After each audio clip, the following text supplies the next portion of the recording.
ഓം ശ്രീ മഹാഗണപതിയൈ നമഃ. ഓം ശ്രീ സരസ്വതിയൈ നമഃ. ഓം ശ്രീ ഗുരുഭ്യോ നമഃ.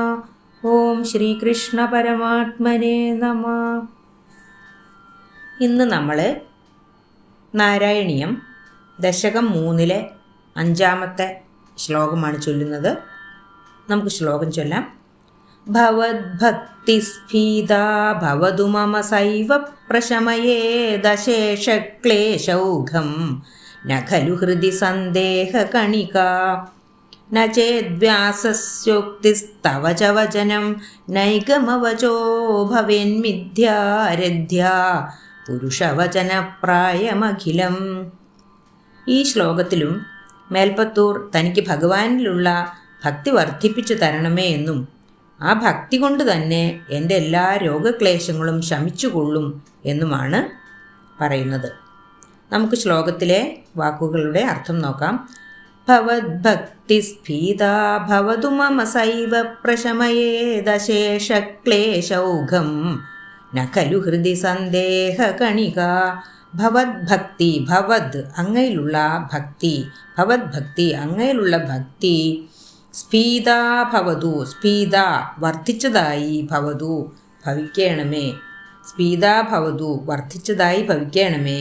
മമ സൈവ മമ എനിക്ക്, സൈവ സയേവ അതുതന്നെ ആ ഭക്തി തന്നെ, പ്രശമയേത് നന്നായി ശമിപ്പിക്കും, അശേഷക്ലേശൗഘം മുഴുവൻ ക്ലേശക്കൂട്ടങ്ങളെയും, മുഴുവൻ രോഗത്തിൻ്റെ ക്ലേശക്കൂട്ടങ്ങളെയും. ന ഖലു ന ഇല്ല, ഖലു തന്നെ, ന ഖലു ഇല്ല തന്നെ, ഹൃദി ഹൃദയത്തിൽ, സന്ദേഹകണിക സന്ദേഹം സംശയം, സന്ദേഹകണിക സംശയത്തിൻ്റെ ഒരു തുള്ളി പോലും. ഭഗവാനെ അങ്ങയിലുള്ള എൻ്റെ ഭക്തിയെ വർദ്ധിപ്പിച്ചു തരണമേ. ആ ഭക്തി തന്നെ എൻ്റെ മുഴുവൻ രോഗക്ലേശങ്ങളെയും ശമിപ്പിക്കുമെന്ന കാര്യത്തിൽ എനിക്ക് മനസ്സിൽ സംശയത്തിൻ്റെ ഒരു കണിക പോലും ഇല്ല തന്നെ. അടുത്ത 2 വരികളുടെ അർത്ഥം നോക്കാം. ന ചേദ്വ്യാസസ്യോക്തിസ്തവ ച വചനം നൈഗമവചോ ഭവേന്മിഥ്യാരഥ്യാ പുരുഷവചന പ്രായമഖിലം. ന ചേത് ന ഇല്ല, ചേത് എങ്കിൽ, ന ചേത് ഇല്ല എങ്കിൽ, വ്യാസസ്യോക്തി വ്യാസസ്യ വേദവ്യാസ മഹർഷിയുടെ, ഉക്തി വചനം വാക്കുകൾ, പുരാണങ്ങൾ പറഞ്ഞിട്ടുള്ള വാക്കുകൾ, വേദവ്യാസ മഹർഷിയുടെ പുരാണങ്ങളിൽ പറഞ്ഞിട്ടുള്ള വാക്കുകളും, തവച വചനം തവ അങ്ങ്, തവച അങ്ങയുടെ വചനം വാക്കുകളും, ഗീതയിൽ അങ്ങ് തന്നെ പറഞ്ഞിട്ടുള്ള വാക്കുകളും, നൈഗമവച നൈഗമ നിഗമങ്ങളിൽ, നിഗമം എന്നാൽ വേദം, നിഗമങ്ങളിൽ വേദങ്ങളിൽ, വച പറഞ്ഞിട്ടുള്ളവയും, ഭവേൻ മിഥ്യ ഭവേൻ ഭവിക്കും, മിഥ്യ മിഥ്യയായി പാഴ്വാക്കായി അസത്യമായി ഭവിക്കും. രഥ്യ പുരുഷവചനപ്രായം അഖിലം. രഥ്യ തെരുവിലെ, പുരുഷവചന അലഞ്ഞു തിരിയുന്നവരുടെ വാക്കുകൾ, പുരുഷവചനപ്രായം അലഞ്ഞു തിരിയുന്നവരുടെ വാക്കുകൾ പോലെ, അഖിലം എല്ലാം, ഭവേൻ മിഥ്യ മിഥ്യയായി ഭവിക്കും.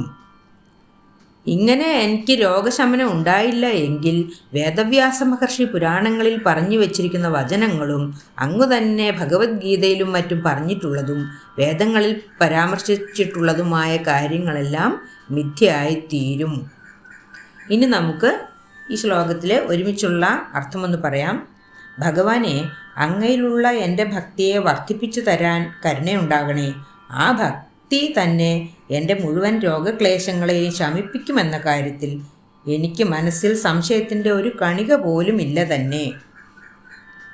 അങ്ങനെ ശമിച്ചില്ല എങ്കിൽ വേദവ്യാസ മഹർഷി പറഞ്ഞിരിക്കുന്ന വചനങ്ങളും അങ്ങു തന്നെ ഭഗവത്ഗീതയിലും മറ്റും പറഞ്ഞിട്ടുള്ളതും വേദങ്ങളിൽ പരാമർശിച്ചിട്ടുള്ളതുമായ എല്ലാ കാര്യങ്ങളും അസത്യമായിത്തീരും, വെറും പാഴ്വാക്കുകളായിത്തീരും. തെരുവിൽ അലയുന്ന നിസ്സാരന്മാരായ അജ്ഞാനികളായവരുടെ വാക്കുകൾ പോലെ അസത്യങ്ങളായിത്തീരും എന്നാണ് ഈ ശ്ലോകത്തിൽ മേൽപ്പത്തൂർ പറയുന്നത്.